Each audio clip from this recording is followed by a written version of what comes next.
কি মা, তুমি এখানে? না এসে উপায় আছে? হ্যাঁ, সকাল সকাল ঠাকুরের নাম করছিলেন, এই মেয়ে যা শুরু করেছে। না না, আমি তো ভয় পেয়ে গেছিলাম। কিসের ভয়? তোমার আবার কিছু হলো কিনা। বলে ষাট, কিছু হলে হবে আমার শত্রুরের। আমার আবার বয়সটাই বা কি বল, যে আমার কিছু হবে? দাদা মায়ের কিছু হয় নাই গো, মায়ের কিছু নাই। না না, সে তো দেখতেই পাচ্ছি, তবে কার কি হয়েছে?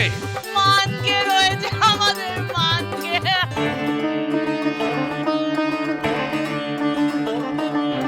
মানকের? মানকের কি হলো? ও ছোট, কাল বিকেল থেকে যখন বাচ্চা ঘরে কিল দিয়েছে না, তখন থেকে আমার খুব ভয় করছিল রে। কি কাণ্ড বাঁধালো আবার কে জানে।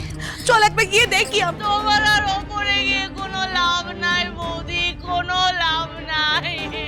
মানে মানে কি বলছো, কি ভুলটা করছি? সে যে আর নাই গো বড় বৌদি। তোর মুখে এক কোড়াল দেবো সুদা। সে থেকে কি বকে যাচ্ছিস তুই? মানকে নাই আবার কি কথা? কি হয়েছে খোলসা করে বল দেখে।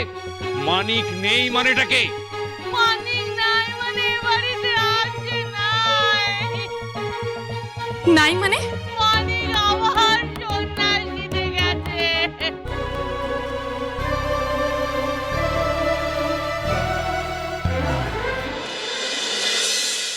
বলি এত বড় একখানা ভুল তুমি কি করে করলে দাদা? আমরা কদিনের জন্য নবদ্বীপ গেছি, তার মধ্যে এত বড় একখান কাণ্ড ঘটে গেল বাড়িতে।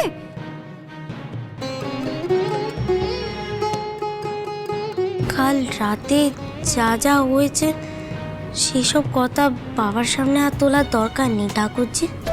কেন বাবাকে জানাবো না কেন?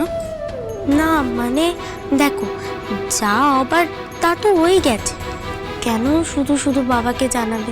আর তাতে কি লাভ বলো তো? এসব কথা শুনলে বাবার আরও চিন্তা বাড়বে, আর মায়েরও তেমন শরীরটা ভালো নাই। মিছে কথা বলছো কেন বৌদিদি?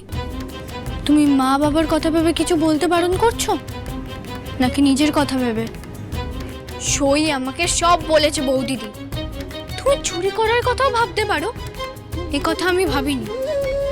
কি সুন্দর বরটাকে ভয় দেখিয়ে আমার শ্বশুর বাড়ির লোকেদের দোষী প্রমাণ করার জন্য মিথ্যে কথা বলালে, আর তুমি আমাকে মুখ বন্ধ করে রাখতে বলছো যাতে বাবা এসব কিচ্ছু না জানতে পারে। দিনা তো দেখছি ঠাকুরজিকে গিয়ে সব বলে দিয়েছে। না না বাবা, থাক, ঠাকুরজিকে এখন রাগানোর কোনো মানেই হয় না। বাবা যদি সত্যিটা জেনে যায় তাহলে আমার তো আর রক্ষে থাকবে না।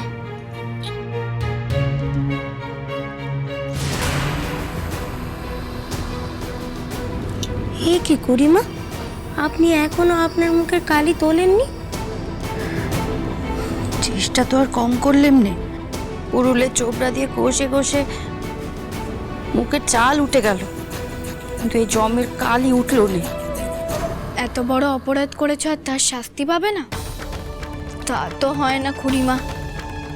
আর পৃথ্বীরাজ নিজে তোমাকে শাস্তি দিয়েছেন, আর এ কথাও বলেছেন উনি শাস্তি দেন একদিন, কিন্তু তার ছাপ থাকে 7 দিন। আচ্ছা করিমা, আপনি আমাকে একটা কথা সত্যি করে বলুন তো, কাল রাতে আপনার মুখে চুনকালিটা আপনি কোথায় লাগালেন? কুনির না লাগালে এই কালি তো না ওঠার কথা নয়। তাহলে ওই আর কি আপনি চুরি করেছিলেন, আর তাই কুনিন আপনাকে এই শাস্তি দিয়েছে। শোনো বৌমা, আর চুরির জন্য শাস্তি যদি কাউকে পেতেই হয় তবে সেইটে তোমার পাওয়ার কথা। কিন্তু আমি তো ওই আর চুরি করিনি। কিন্তু কমলা করে ঢুকেছিলে তো আর চুরি করতে। তোমরা তাকলে এত বড় অঘটন ঘটতো না ঠাকুরজি।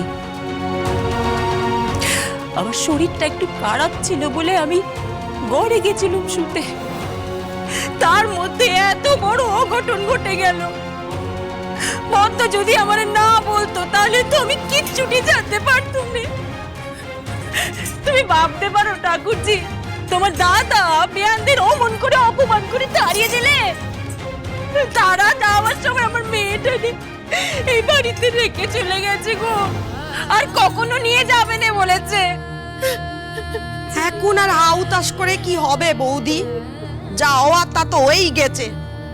দাদা যে অমন কাণ্ড জ্ঞানীর মতো কাজ করতে পারে সে তো আমি বুঝি নাই। বলি দাদা, এখন সময় আছে, নিজের ভুল শুধরে নাও। দাদা, তুমি এই মুখে এই কমলারে নিয়ে জগৎপুর যাও, ওর শৌর বাড়িতে গিয়ে লোকেদের কাছে নিজের অন্যায় স্বীকার করে মেয়েকে ফিরিয়ে দিয়ে এসো।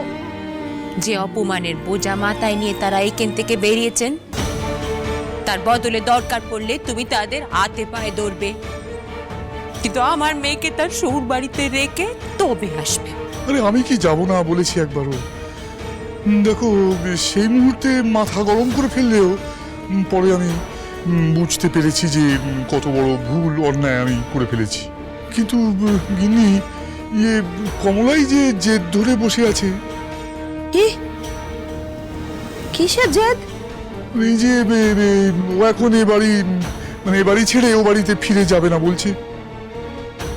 তোমাকেও বলি আরই যাই দাদা, মেয়ে জেদ করেছে বলেই তার কথা রাখতে হবে? হ্যাঁ, তুমি নিজে বোঝো না? তোমার বেওয়ালা মেয়েকে শৌর বাড়ির নোক বাপের ঘরে রেখে গেছে, গোটা সমাজ জানতে পারলে চিচি করবে।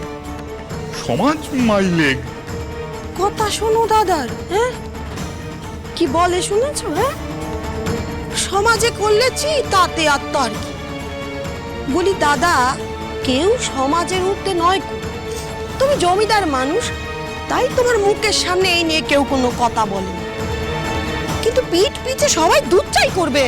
আর আমার শ্বশুর বাড়ির লোকেদের চুরির অপবাদ দিয়ে এই বাড়ি থেকে অপমান করে তাড়িয়ে দেওয়া হয়েছে জানলে সমাজ বুঝি বাহবা দেবে মেজ পিসি?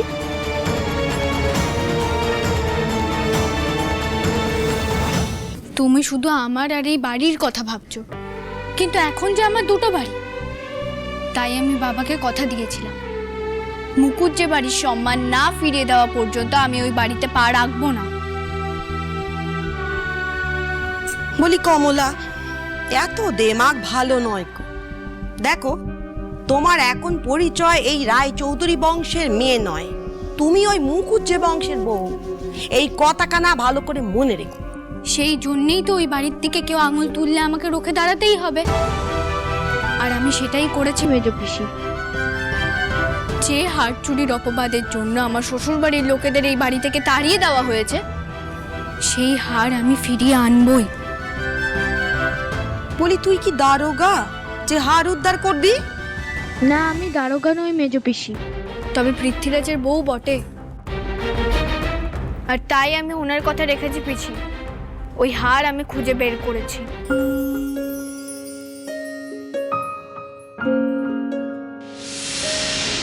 কি বলছিস কমলা মা? ওই হার তুই খুঁজে বের করেছিস? হ্যাঁ বাবা, পেয়েছি। কোথায় সে হার? ওই হারের জন্য আমার হাড় মাস ব্ল্যাক হয়ে গেছে। দে দে ওটা। হ্যাঁ বাবা।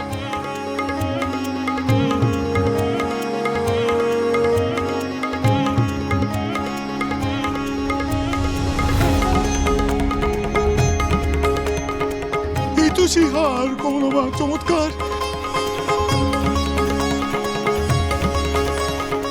তোমায় আমি ফিরে পাবো ড্রিমেও আমি ভাবিনি। তুমি আমার হারানিধি, নিন্দা জামিনী।